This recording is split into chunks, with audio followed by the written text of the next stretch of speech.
Good morning. Good morning. Welcome to the 6th annual Mike and Terry Metzler Distinguished Lecture at Georgia State University. I'm Dr. Jerry Wu. I'm the chair of the Department of Kinesiology Health in the College of Education and Human Development. I'm delighted that you are joining us this morning for what I know will be an informative and inspiring lecture and discussion. For our guests joining us from outside the university and online, I would like to share a couple of unique points about our institution and department.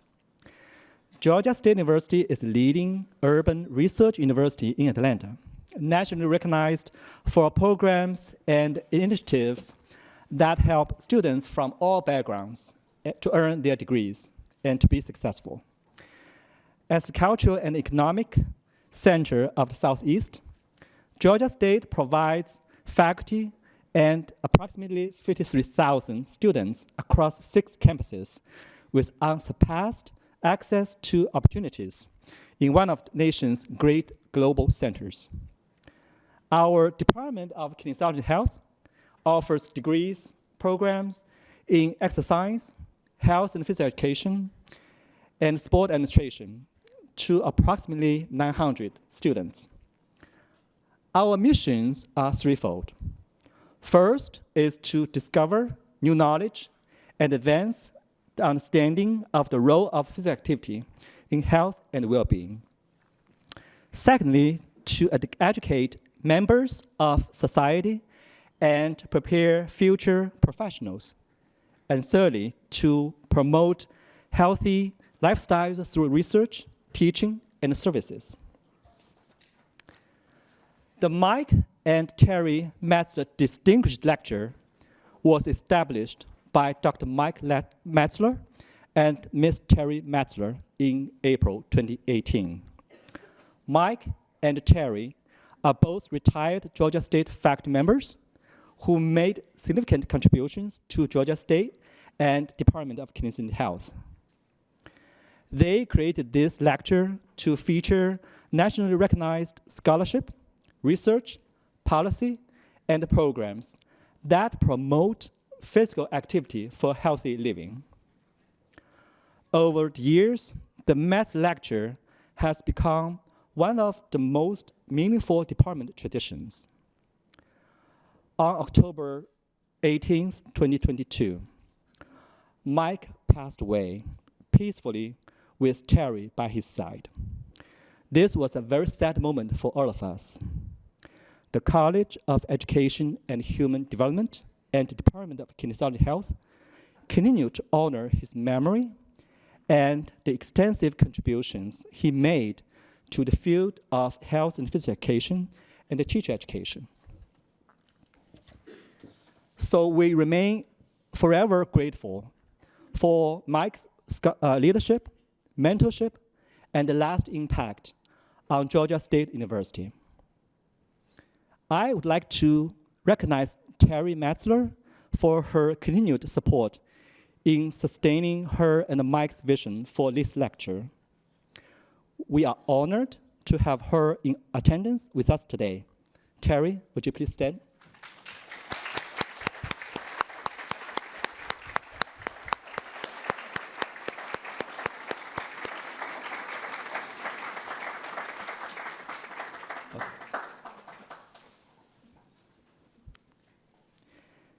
Today, we will hear from this year's distinguished lecturer, Dr. Neka Arinze, who will share her insights on teamwork in youth sports, a topic that beautifully reflects Mike and Terry's lifelong commitment to developing inclusive, supportive environments where all can thrive through physical activity. The vision for this lecture has always been to spotlight innovative research and practices that connect scholarship with meaningful impact in communities. And Dr. Arinze's work embodies that goal. Dr. Arinze, we are eager to learn from your expertise and perspective from your lecture today. At this time, I would like to invite Professor Courtney Stroh-Snyder, clinical instructor in the Department of Kinesiology Health and a member of the Metzler Distinguished Lecture Planning Committee, on the stage for formal introduction of Dr. Arinze.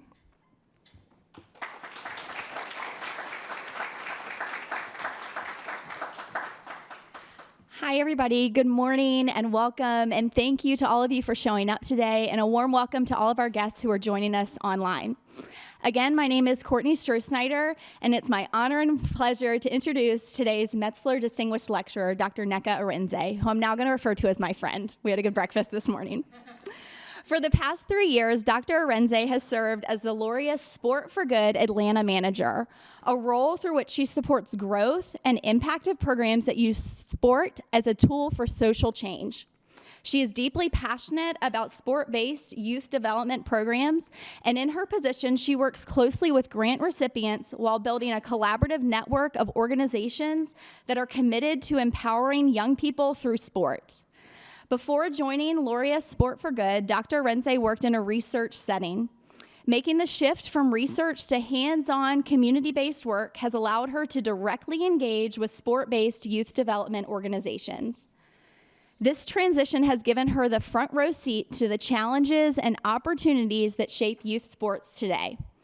As many of us know, issues such as limited access to sport and recreation, declining physical activity levels among youth, and high quit rates among girls in sport remain pressing concerns. Through the efforts of Dr. Arinze and the work from Laureus Sport for Good, we are seeing meaningful progress and change in these areas. We've seen things like improving access to programs, increasing participation among women and girls, promoting gender equity, and advancing overall health and wellness in our communities. Their work is transforming both individual lives and entire communities.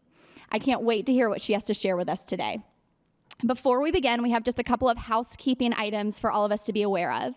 At the conclusion of today's presentation, we will have the opportunity for questions and comments. For those of you that are joining in person, there are microphones on either side of the space here in the aisles for you to ask your question or comment there. We'll also have a QR code on the question and answer slide at the end of the presentation if you would prefer to submit a question electronically. For those of you that are joining us online, we haven't forgotten about you either. You will have a link to Q&A form that'll be available to you during the presentation as well. Again, I thank each of you for being here today. It's a special day in our department and our university, so it means a lot to see so many folks here. So without further ado, please join me in welcoming my friend, Dr. Nneka Arinze, to the podium.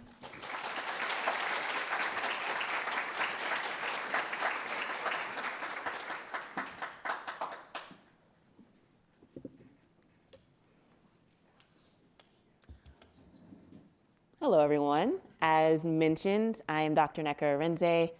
I'm here to present my lecture, which is Teamwork is the Way, Partnering to Increase Access to Youth Sport. Before I dive in, I want to start with gratitude for all of you. Thank you for coming today to attend this lecture and engage in this topic with me. There are multiple things that you could have been doing instead. And then some of you are saying, it was required for me. Or, I know I'm going to need this extra credit. But you even then, you made a choice to be here, and I appreciate that. I want to say thank you to the committee for considering me and providing me this opportunity to speak on this topic. And thank you, Terry Metzler. The contribution that you and Dr. Mike made it possible for me and now 6 lectures in this series. Since that inaugural lecture, the community has gathered together. They've heard Dr. James Salas speak on active cities and how we could be designing so that people are encouraged to participate in physical activity. We also heard from Dr. Howell Weschler on the need for comprehensive physical education. Tom Ferry spoke about our need to change the conversation on youth sport. Dr. Ayman Lee came to us and spoke about how physical activity can be used as a tool to reduce chronic disease and preventable non-communicable diseases. And last year, Dr. Brett Wilkins talked about how the right resources can influence the true extent of human potential. All of our topics are different, but they all confer on that same goal, which is focused on physical activity and well-being. And so our work ranges from advocacy and research and service, and in our own ways, we shape that conversation within our spheres of expertise. And today, I'm coming to you specifically focused on youth sport. I'm gonna be honest with you, when they asked me to present this lecture, I didn't send this back in the email, but I was like, are y'all sure? And then as I thought more about it and I shifted it from me being the important person to the topic being important, I realized that this was a great opportunity to engage in a conversation around youth sport and around access. I'm gonna guess that very large majority of people in this room either played sport growing up or have children that are playing sport or just finally stop being the team mom, the team dad, the person carting the child to and from every single weekend. For many of us, youth sport is our first opportunity to engage in formal physical activity. And that's been part of my life as well. So I'm gonna start with my own journey in youth sport. My journey started in gymnastics. I was a child who grew up in Atlanta in the years after the '96 Olympics Games. So the Magnificent Seven and the Awesome Dawsome, who was here, Dominique Dawes, were inspiring to me. I imagined myself as an Olympian. I pretended like I was on the beam as I walked in the hallway. I turned and saluted the fake judges that weren't there. And I honestly thought that at some point I was going to be on the podium as well. I was part of a community program where I learned how to do cartwheels. I learned how to do tumbling. I did not learn how to flip or handspring. I had, at that point, already moved over and transitioned into soccer. I was playing recreationally in a community league. And then as I got older, I did transition into competitive play. I spent my weeknights and my weekends at the soccer field. I was forming friendships, and it was a second home for me. When I pass a freshly mowed lawn, it triggers that memory of that time in my life. Soccer was a big part of my identity growing up. It was a big part of my family's identity. But as I got into high school, I realized that that was not the case for everyone. As I got older and I was playing more competitively, the bench was often empty. Fielding a full team was harder and harder to do every single year. So because that interest was low, we didn't have a full roster, which meant that many of the games that I was playing in, we never got substitutions, and sometimes we started without a full 11. At my local high school, interest was high, and we had a team full of girls, but those girls had never played the sport before in their life. And so I saw the contrast between my personal life and what was happening around me, and that difference was staggering.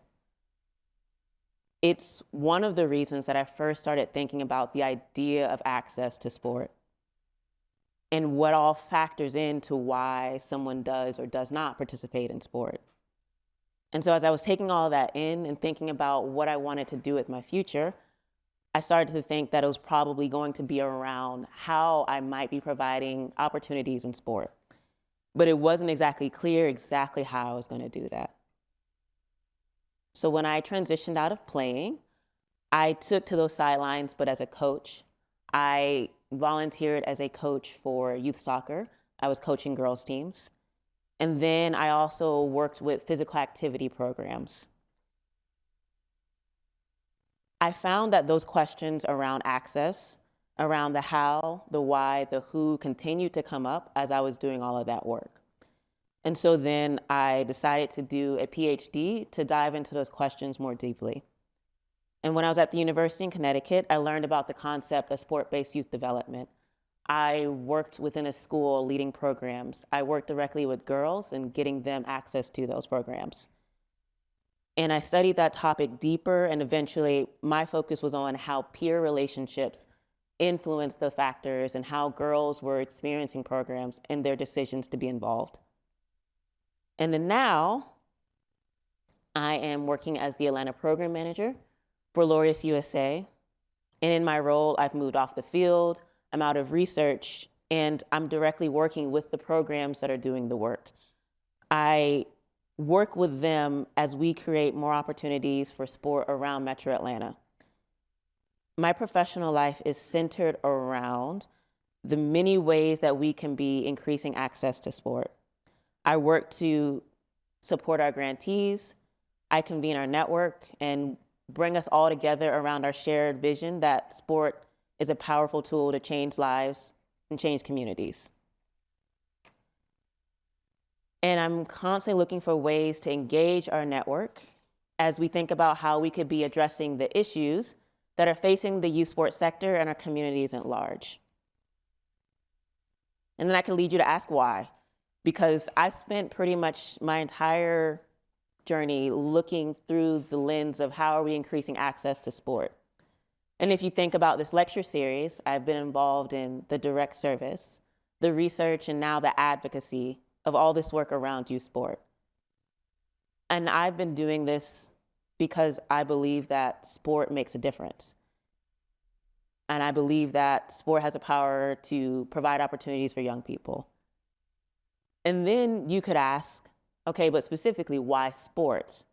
Of all the things that you could be doing for youth development, why would you choose to focus on sport?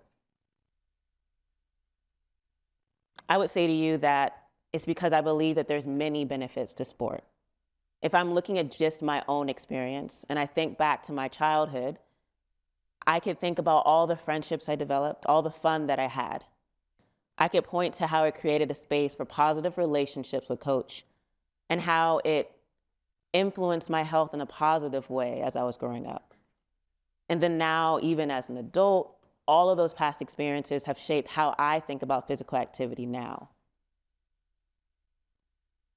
It goes beyond me and what I feel. There's research-backed benefits to sport. So you can think about it from the physical benefits, how young athletes are more likely to maintain a healthy body weight, how it leads to better cardiovascular health, how it can influence bone density, and how it can lower incidence of chronic and preventable diseases. And how, just like me, young athletes are more likely to have a positive association with exercise and physical activity when they get older. And then there's the mental benefits, such as reduced likelihood of depression and suicidality. The socio-emotional benefits, such as the increased number of positive connections, the number of friendships, the ability to have multiple positive adult role models, and the conflict resolution skills that young people develop. There's the academic benefits, such as higher grades, higher graduation rates, a greater likelihood to matriculate into college, greater employability, and then the leadership capabilities. And then there's many more as you think about your own experiences and what you developed participating in sport. And you could fill out multiple circles and multiple ovals on this slide. There's a lot of benefits to sport participation. And yet, not everyone, not every child has the opportunity to participate in sport. And the problem is, if you're not participating in sport, then you're not getting the benefits of sport. And so despite the benefits that I know to be there, despite what's in the research, and despite what you know from your own lives, not everyone has access to sport. Not everybody's experiencing these benefits. And that is because there's so many barriers in addition to the benefits of sport. Among those barriers, there's the financial ones. Sport can be expensive. There's registration fees, there's equipment costs, there's uniforms. And then if you're on a competitive travel team, then you also have to factor in the tournament fees, the hotels, the gas money, the food, and then you're gonna need a souvenir as well, depending on what city you went to. The cost of participation in youth sport is high already as it is. But for some parents who may need to work nights or weekends, they have to weigh the decision to be able to support their family versus getting their child to practices or games. And then there's some young people who have to make that decision themselves of, am I going to participate in sport, or am I going to get a job to support my family?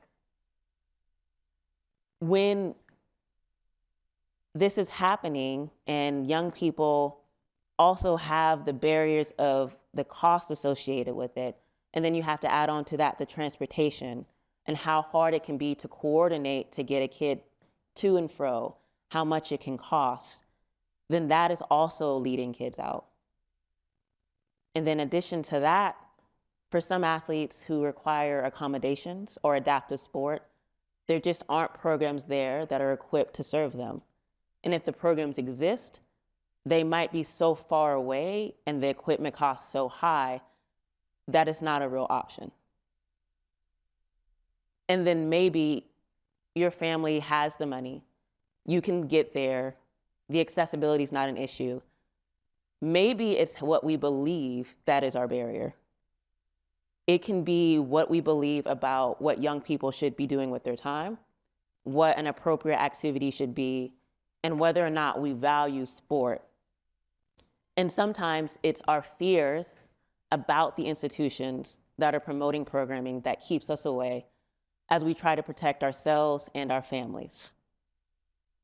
So the goal is to identify these barriers so that we can move towards increasing access to sport. So only then are we able to achieve that goal, when we figure out the barriers and figure out the solutions, and then we can say, yes, we've increased access across the board.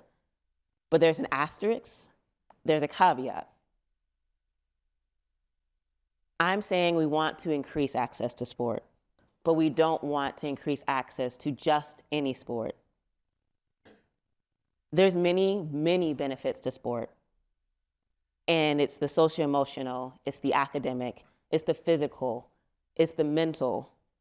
And I want every child, every young person, every adult to experience those. But again, we're not just trying to do any sport. We want to increase access across the board so that young people have access to the benefits of sport. But we got a lot of negative experiences that stand to block those benefits. So you might have heard some news stories that tell you about just how bad sport can be for a young person. Think about the story coming out about USA Gymnastics, the athletes who suffered as a result of Larry Nassar and the failure of an organization to protect them. There's also the melees in the fields as parents storm because they didn't like the call a ref made. There are athletes being pulled down by their hair by coaches. And there are athletes who have been horrifically injured and those who have unfortunately ultimately died. Those are the stories that made the news. But what about the stories that don't make the news? What about the athlete who begs her mom to let her quit because she can't take the bullying anymore? What about the athlete who has started to hate practice because he feels so rejected by his teammates? Or the athlete who feels like he's under constant pressure by his parents as they obsessively monitor his stats?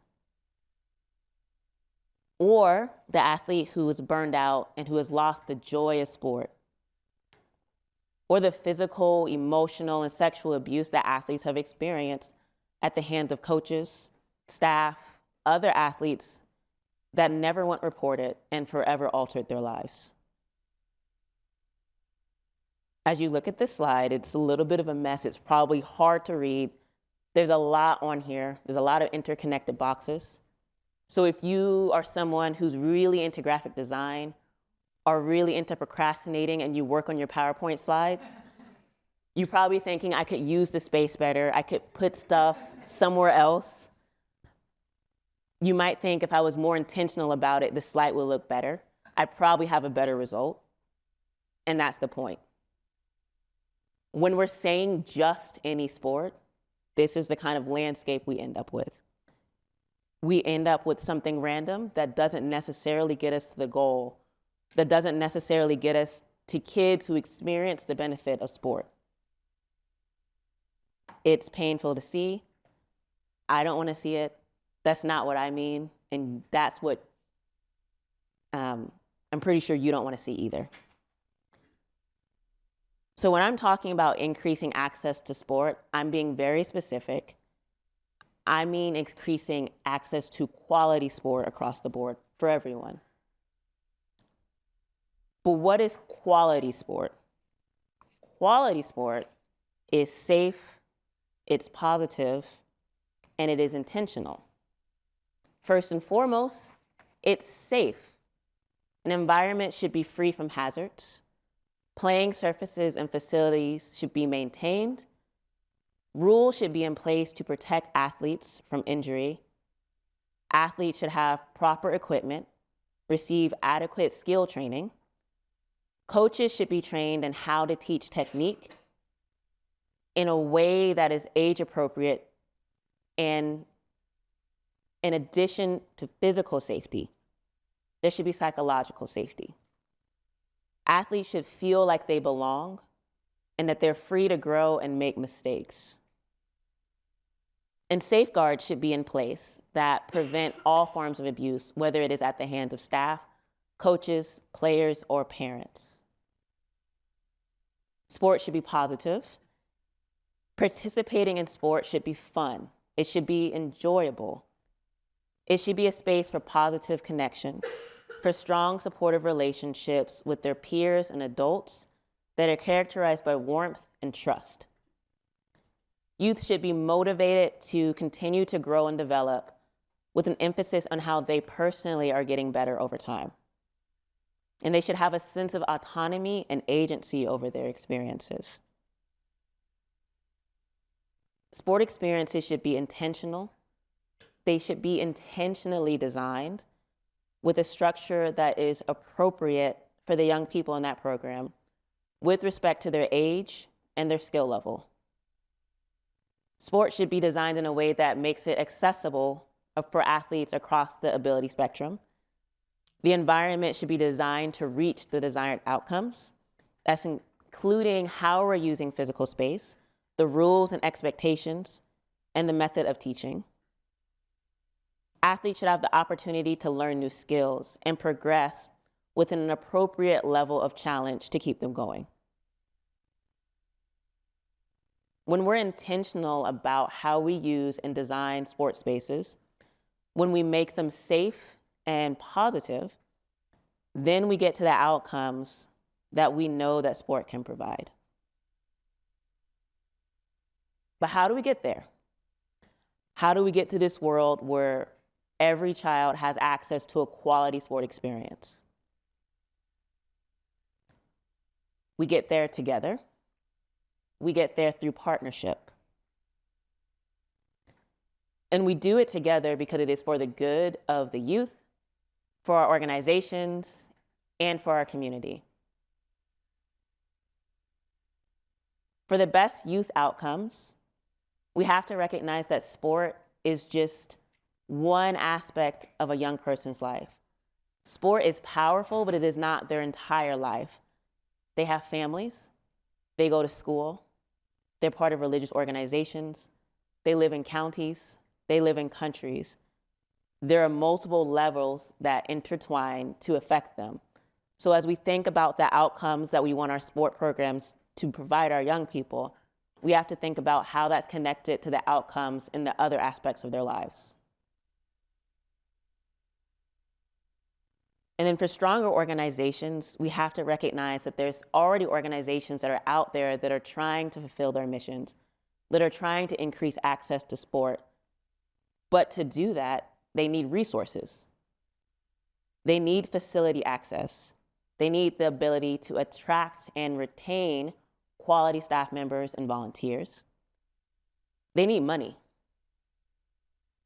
Their ability to get and keep resources is dependent on their organizational capacity. And the way that you can increase organizational capacity is by partnering with other organizations. And those organizations can help fill in gaps, share learning, and provide support in accessing resources.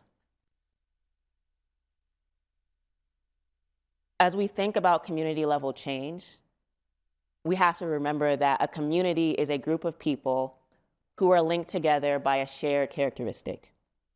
Communities are already primed as spaces for togetherness and collaboration. When we're thinking about what we want our communities to feel like, what we want it to look like, what it is like to live and work there, we have to think about what it means to do all of that alongside other people.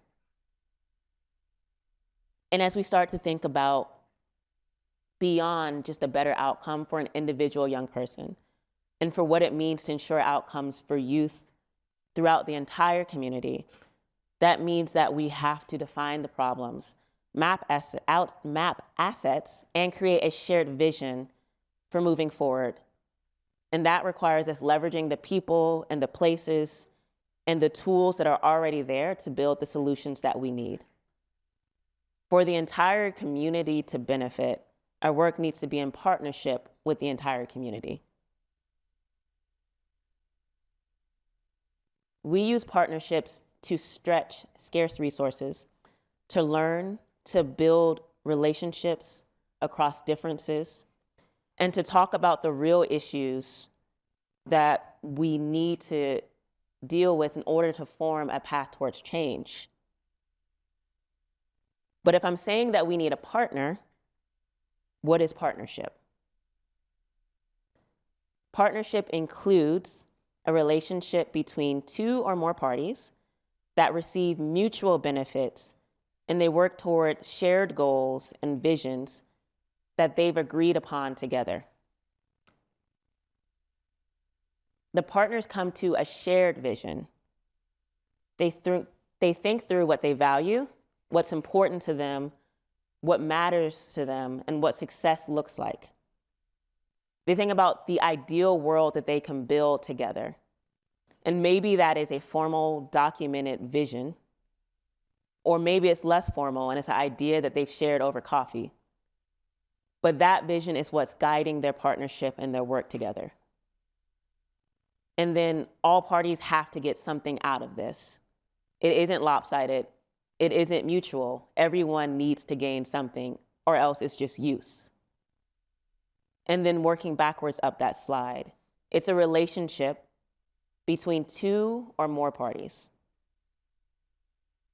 There's multiple ways that we could be looking at that. Who is it that you partner with? For youth sport organizations, I would argue that we got to start at the most basic level, but I think the most often forgotten partnership. And that is a young person to another young person. For many sports, athletes are already partnering together towards a common goal. For a lot of sports, that means actually trying to score goals and prevent their opponents from doing the same. It's clear how athletes work together towards victory, but their partnership, those young people, are crucial to building a positive quality sport experience. Together, they're the ones who are shaping the social environment. The ways that they engage can help create a supportive climate where each of them feel like they belong, where they can learn from each other and with each other, and where they feel safe making mistakes. It's the athletes who bring the fun and the enjoyment so that their teammates want to keep coming back season after season. So much of what makes sport a positive experience starts with supporting athletes to partner with each other to make that positive experience possible. And then we have to consider that youth are co-creating this experience with the adults. Just as we have to think about the relationships that youth have with each other, we have to think about the relationship that youth have with the adults. We have to make sure that the youth and the adults are building supportive relationships that are characterized by warmth and trust. And then it's also important that we intentionally consider how youth are being leveraged to support program development. How are we incorporating their voices and their needs as we're designing programs? It's by working together with the youth to reach that ultimate goal that is ultimately based on their development, by listening to them, giving them more autonomy, and then seeing them as valuable partners that we can partner with them to make sure that programs are thriving. And then we can zoom out and think about programs working together. When these organizations come together, they're able to multiply what they have between them. They can overcome limited resources and their capacity by sharing what they have and receiving from the other programs in return.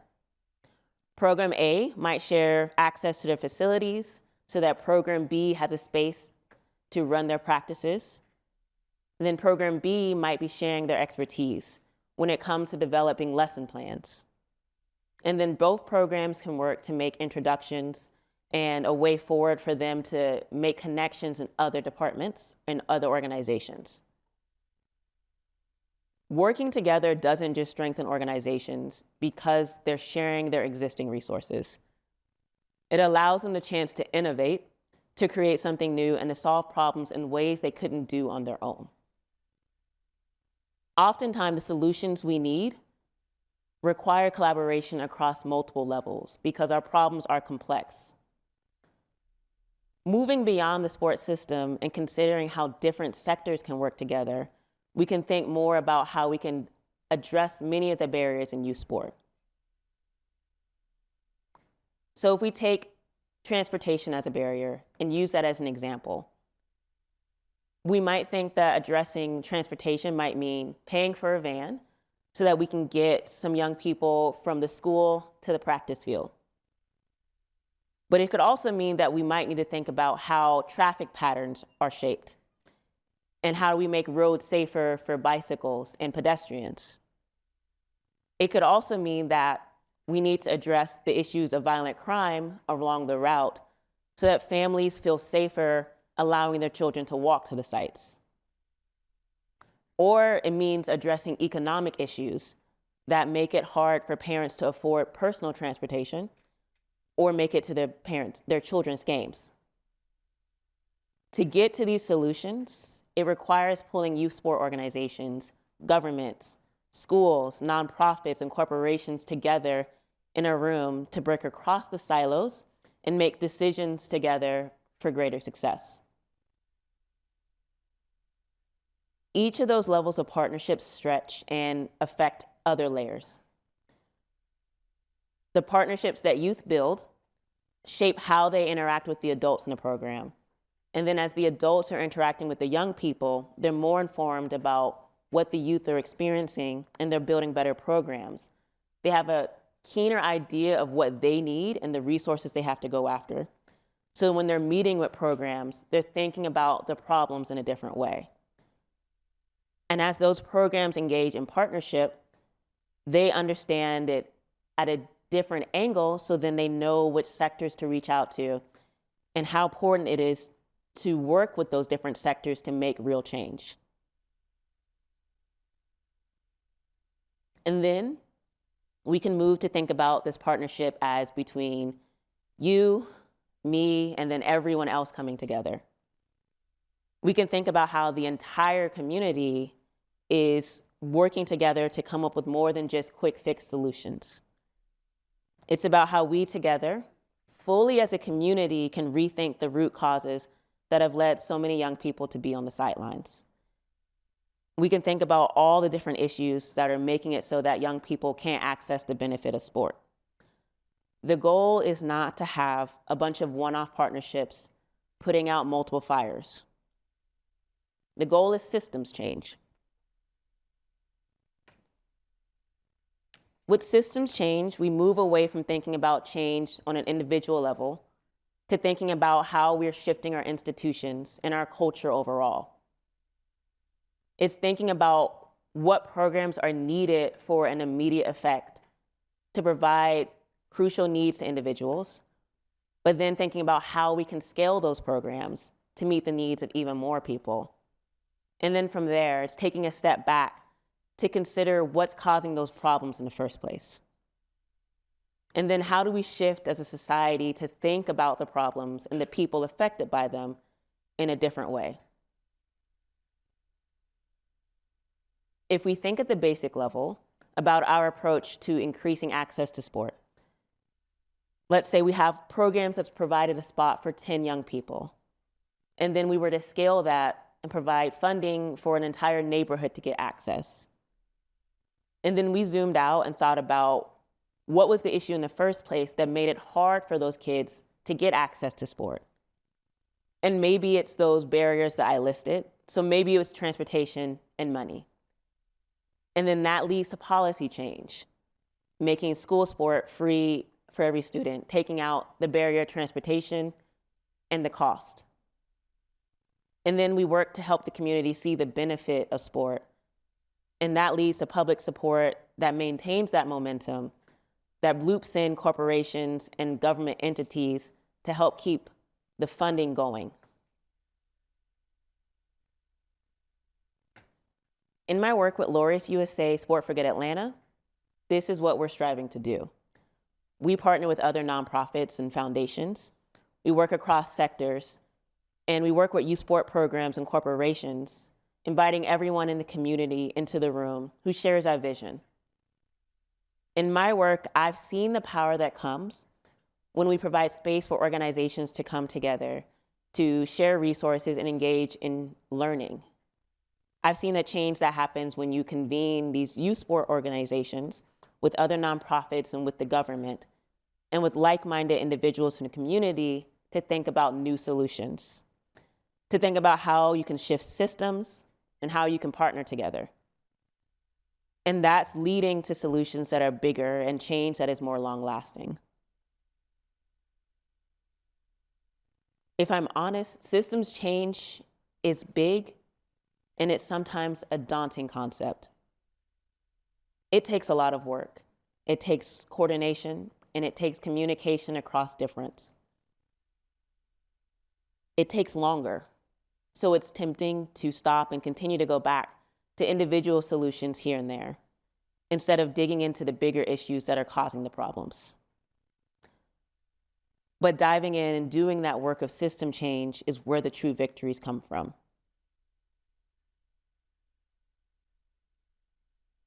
As I go back and think about my own youth experience, as I think about my playing years and then working as a leader in the space, it's clear to me how partnerships made so much of that possible. It's there in a partnership between community, government, and industry that brought the games to the city. It's there where community volunteers helped a local program afloat. It's there when a local university worked with a school system, and that ultimately shaped my journey in this space. But it's also clear how there are missed opportunities to partner, and how those are leading to empty fields and a lack of access. What about you? When you're thinking about your own access to physical activity when you were a child, when you were a young person, what are the opportunities that you did or didn't have, and how did those come to be? And then now that you're grown and you're making your own decisions, and you're thinking about your experiences with physical activity, how can partnerships be used by you to increase your health and well-being? And how can you partner with others to do the same for them? Is it by being an accountability buddy for a partner who has a shared goal? Is it by providing babysitting support for a loved one so they can finally make it to the gym? Or is it thinking about how your soccer association can partner with another one to get a training that is much lower cost for your coaches? There are already a lot of people in this life that you are journeying with. You're already partnered with people. How can you intentionally start to think about where you are going together? How can you think about how you all are working together to improve your own health and well-being? But then how do you start to think beyond yourself, beyond your own individual outcomes to the community? My invitation to you is to consider how you can bring your knowledge and your expertise to be part of the larger conversation around increasing access to youth sport. We need partners like you in the room who can work towards that goal. And despite you not working in sport, despite you never having played sport,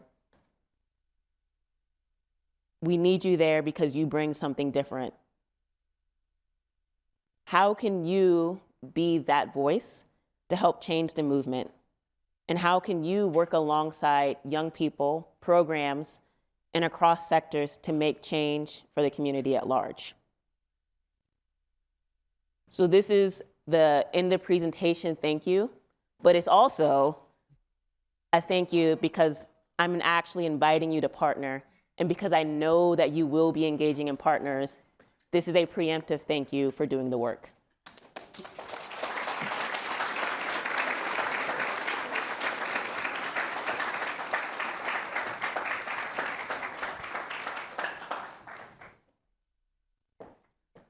Dr. Rinsky for the wonderful lecture. We're going to do a section. So I would like to invite Dr. Rinsky to take a seat, and we're open to the audience to ask the question. Please feel free to step on the side. There's a microphone on two sides, and ask your question, please. Please take a seat, Dr. Rinsky. And also we have some question. We might have some question from the online part. So yeah. Feel free to ask any question, on the side. Please step ahead. Hello. Can you hear me?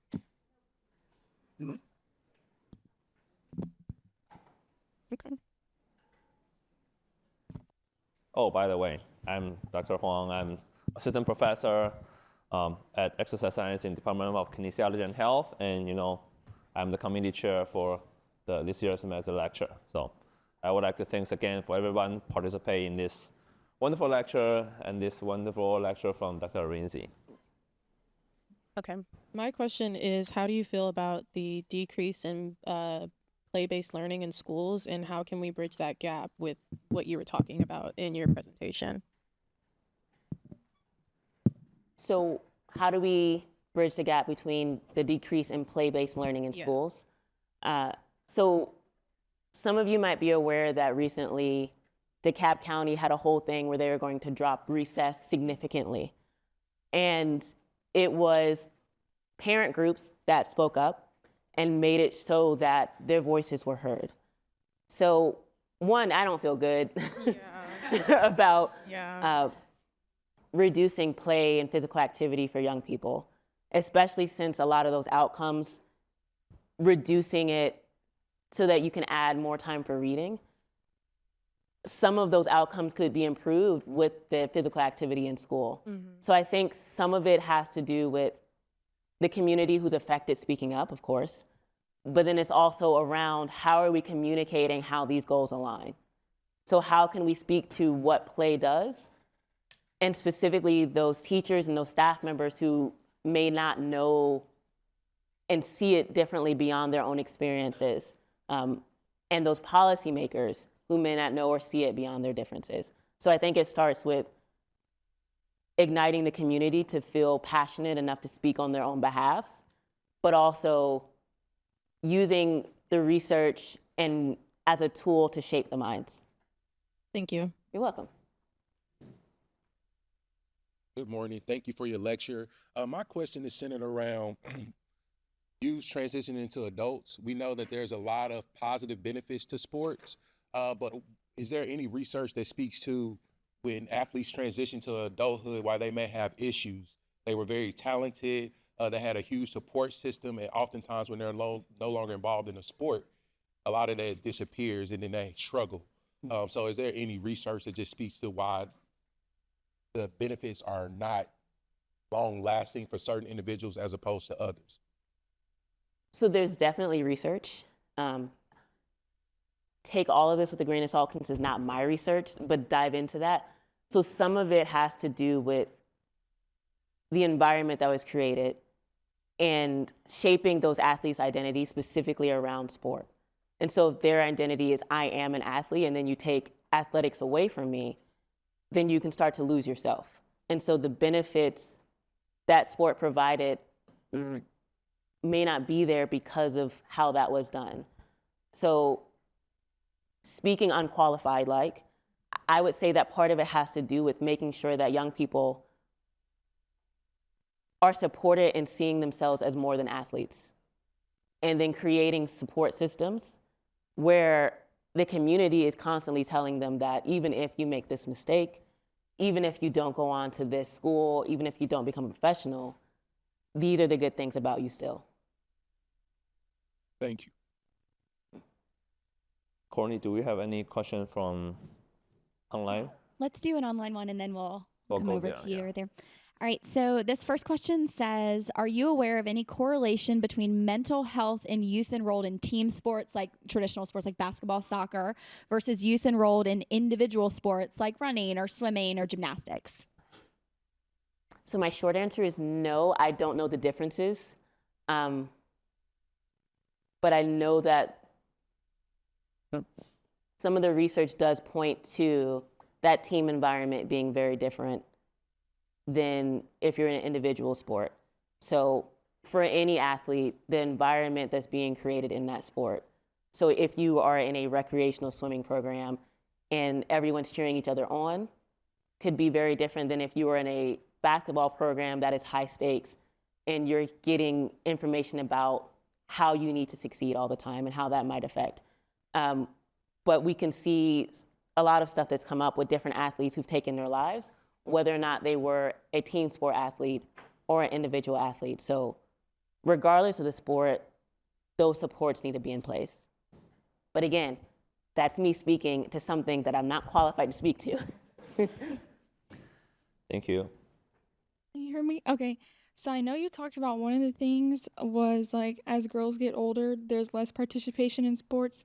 Have you done, well, that happened to me, but have you done any large or small scale events like at schools or with teams that help like specifically trying to get girls back into participation?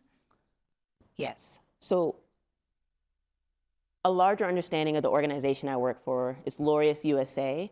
So we have multiple cities, and recently our Sport for Good city is Chicago did an event with girls. And so the good thing about it is that it wasn't a one-off event.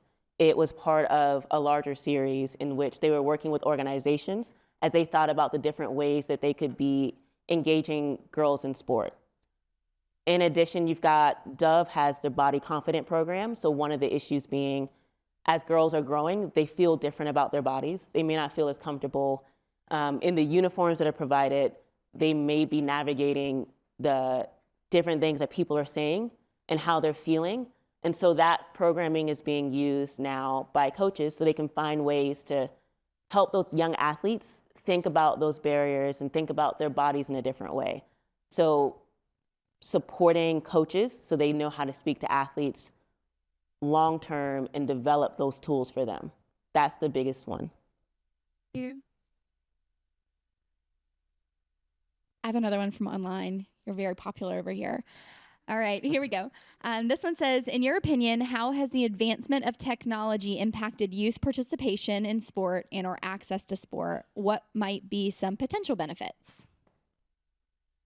I like how that was phrased as potential benefits, as opposed to like, oh, these kids are always on their phones. I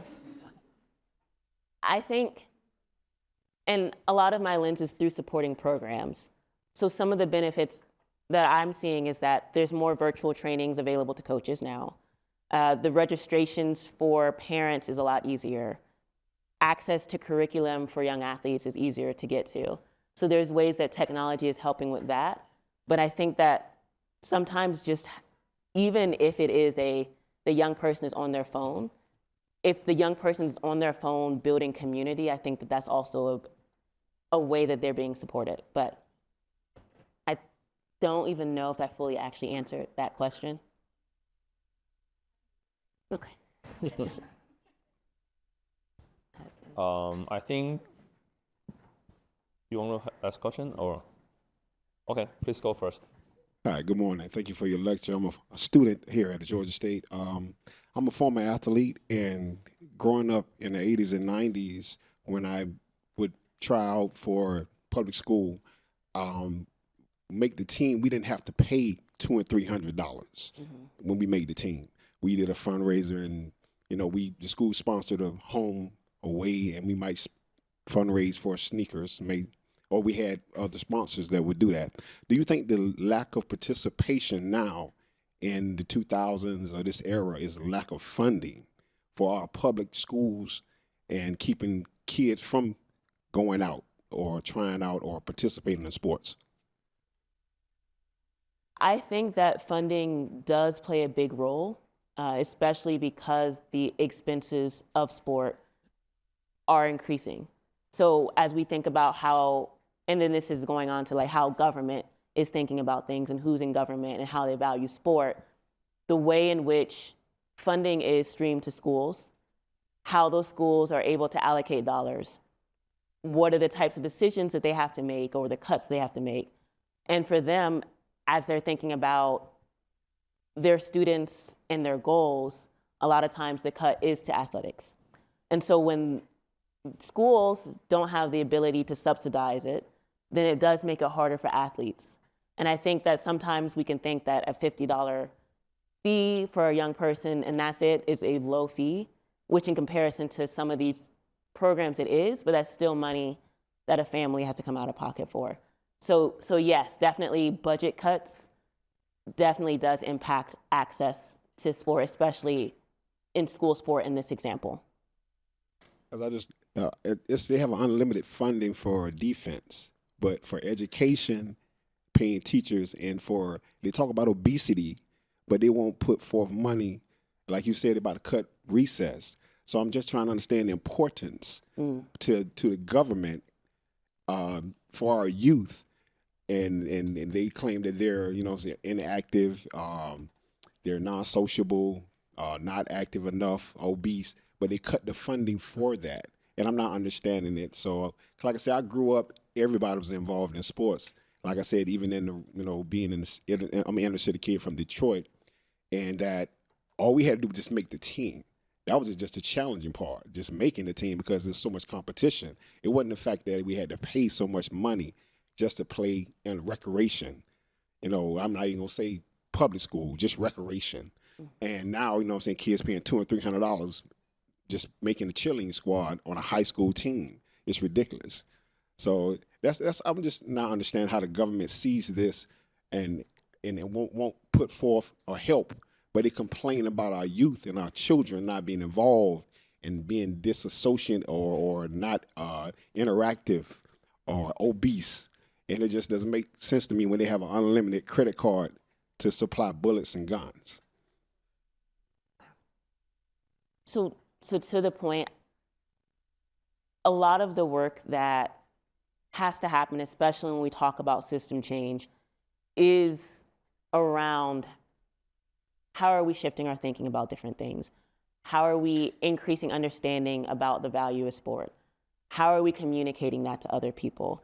And those other people include positions of power, people who are in the government. And so we have to make sure that we are not having these conversations in our silos with just people that agree with us, that we're having larger conversations, and that we're inviting people across the aisle, across different sectors, government and corporations to be part of that conversation as well. Thank you. You're welcome. Let's have the last quick question. Yeah, Dr. Wilson, or please, okay. Good morning. Okay, last quick question. Yeah. Can you hear me? Yes. Yes. Okay. So my question was going back to the youth-to-youth relationships. We obviously know the importance of that. So I was just wondering what tools we should try to give the youth into fostering healthy relationships. And like you spoke to things being healthy, positive, and intentional. But I was just wondering, like, from a coach's perspective, I know I kind of set the tone in the room. So what tools should I be trying to give them as they interact with each other on their own? So I think as you think about the youth-to-youth relationships and creating those positive spaces for them to make a positive space for sport, part of it is what you said, that you as a coach are the one that is setting that tone. And so there's some of those things informally. How are you interacting with your fellow coaches? How are you interacting with them? But I think it's also part of, depending on your program and the young people that you're with, it is reaching out to other organizations, such as those who are social workers, and how they might make recommendations. Because that could go various ways, like a more positive environment, depending on what's already happening in that environment and what those young people are saying to each other, what they're experiencing. But I would say that it's partly that, partly the curriculums that you can be finding. As you can see, I'm talking like this, but I'm like, off the top of my head, do I have one?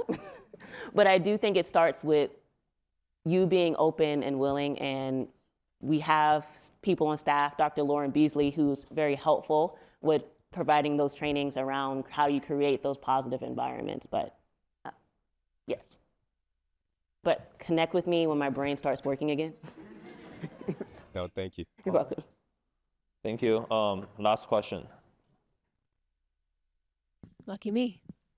Thank you so much. Really interesting talk. I have a compound question for you. When it comes to systems change, as you mentioned, partnership is paramount. Oftentimes, though, when we are trying to incorporate the views of many, the vocal few are those who guide decision making. So my first question, well, the first part of the question is, at Laureus, what actions do you take in your approach to a community needs assessment to inform your approach to systems change that mitigates that phenomenon? And also, what are the metrics that you use to judge whether or not the changes you are making at the system level are effective? Ooh, you came in with fire in the last one. Okay. I'm going to say that this is newer work for me. Like, I've been thinking about this for a long time, so I'm not going to pretend that I have metrics for it. But I am going to say that what we often do is have larger rooms and create a space that we're hearing from everyone, but we also break off into working groups. So there are fewer voices in the room at that space. So it makes it a little bit easier. But I think part of it is also trying to figure out, how do you navigate human dynamics? And I'm learning that that's part of it. It's not just the theory. It's not just knowing what needs to be done, but it's, for me personally, going on a journey and understanding, how do you facilitate meetings effectively?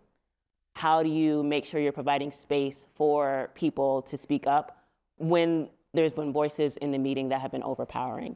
And then how do you make it so that not only that people are just being heard, but there's action being taken? And so the real answer is that you do it and you keep making mistakes and then you improve. So the metrics that we have right now are working with our community and what is our community saying to us. So that's a constant feedback loop. But I'm not right now collecting formalized data on it. We are trying to get to that point, but I think a lot of times the data that people pull is we got more money. Sure. And I don't think that's necessarily the best data all the time. But what is the community saying? How are they experiencing it? A lot of it is qualitative, but a lot of it is also learning and growing, and then eventually getting to that point of, okay, I think we're making headway here. I think that you are able to actively create more spots on your team. You were able to hire more staff members. You were able to shift the outcomes for the young people based on the scale that you use. So I think that there's a lot of different measures, but for me personally, it's working in partnership with the community and hearing what they're saying, and then really taking that in, and then being like, ah, man, I messed up, and then taking it back in again, and then continuing that process. But based on how you asked that question, I feel like you need to talk to me afterwards. I'd be happy to. Thank you so much. That's Okay. a really good segue. I was going to say we are going to have a reception outside, so you can continue to ask questions. A number of you were in line, so please stick around and ask those questions. And then for those of you that joined online and submitted wonderful questions, we will get those to Dr. Renze, and hopefully we can get some responses to you as well. Okay, thank you guys. Thank you, Dr. Rinzi. We would like Dr. Wu to have the close remark. Well, what a and excellent discussion. For those of you who want to ask questions but who are not able to ask, as Courtney mentioned, we have a reception immediately after the program outside of the lobby. Feel free to stay and come to ask questions to Dr. Arinzi. I feel she will be available and she will love to talk to you afterwards. Well, let's give a round of applause to Dr. Arinzi.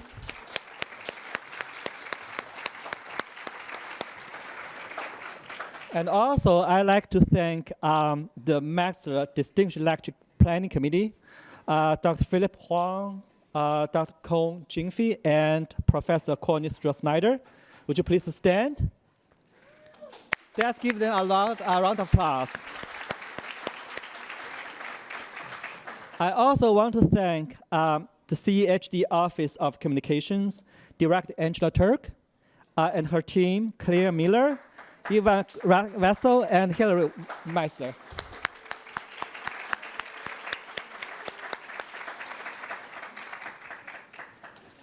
And last but not least, to all of you who are here in person or online, and thank you for joining us and celebrating the Mets legacy and commitment to promoting physical activity for healthy living.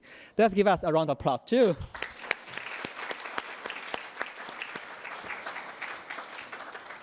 As part of this annual tradition, the department's perpetual plaque has been updated and displayed outside of the stadium, so auditorium. So please come to visit and take a look at the plaque. This plaque aims to honor Mike and Terry Metzler lecture speakers and who have carried their vision forward, and is really our focus to promote the physical activity for healthy living. So this concludes the 2025 Mike and Terry Metzler Distinguished Lecture. And we are going to, again, keep celebrating this important event. And we are looking forward to seeing you at the next year Metzler Lecture as we continue to celebrate scholarship, leadership, and enduring impact of Metzler's vision. Thanks very much for your attending.